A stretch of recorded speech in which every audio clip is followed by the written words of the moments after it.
Garcia's loss shocked the world, but truth be told, we should have all seen this coming.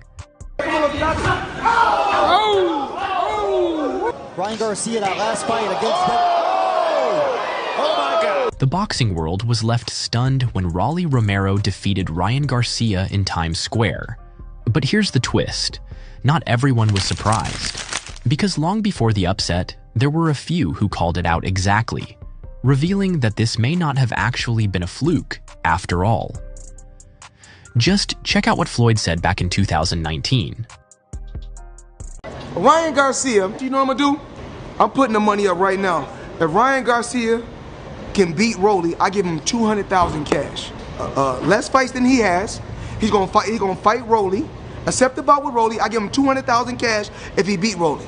Now, once he loses to Rolly, I don't want him to ever say Tank's name again. He gonna get fucked up. Yes, back when commenting on the potential of Ryan to fight his best fighter at the time, Tank Davis. And years later, that bet just aged like fine wine. And then there's Bill Haney, Devin Haney's father, who was outspoken about Garcia's fight with Rolly in the lead-up. Oh boy, did he see this one coming also. He's in for a tough fight with Rolly Romero. May 2nd, it's going to be a tougher fight than we think because he's a fraction of the person he was on April the 20th. Wow, yes. Bill would point out that Garcia will be in for a challenge against Rolly, and then point out that he simply wasn't the same fighter since testing positive for PEDs on April 20th against Devin Haney. If you're that aggressive, get overconfident. Wow, big left hand by Garcia. Rocks Haney early. Back. And Rolly was proved right in saying this. He's a tremendous fighter. He's a tremendous fighter. The only people he cannot beat happens to be myself, Gervonta Davis, and depression.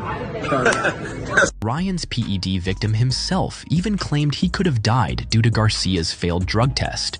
And although many were clowning him for these statements, they're finally starting to gain more merit. You go back to the drawing board and you're trying to figure out where did I go wrong? And I couldn't figure it out. I fought a guy who did everything wrong leading up to the fight. It mean doing everything right. Great team, great coaches, great game plan. It's just hard to beat somebody when, you know, they doping. We seen a different Ryan Garcia than we seen leading up to the Tank fight. It was just a totally different. Me, I'm not having no sex. I'm not doing nothing. I'm getting my rest, doing everything. How can that determine the outcome of a 12-round fight? And then when the PD situation came out, that's when I was like, that makes sense. And this were the Haney duo's reaction to seeing their nemesis Ryan Garcia fall apart. Hey, Brian, they canceled the face-off. They canceled the face-off.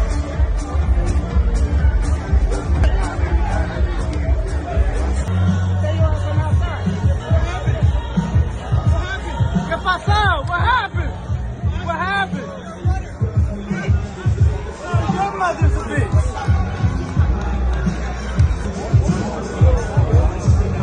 But truth be told, if we were to look back at the history of Ryan Garcia and Rolly Romero, we would notice that in 2017, Rolly Romero and Ryan Garcia would have a spar, and there was one moment in particular that many pointed out after the fight, and how awfully similarity it was to what happened the other night. Ryan Garcia, that last fight against them. Oh my God. Ryan Garcia, that last fight against them. Oh my God. Yes, the exact same brutal double left hook in round 2, and boom, Ryan Garcia was down. And from there, despite Ryan fighting back in the next few rounds, Rolly controlled most of the entire bout, capitalizing on a gassed Garcia. And not to mention, it was clear that this time, Ryan was not on steroids at all.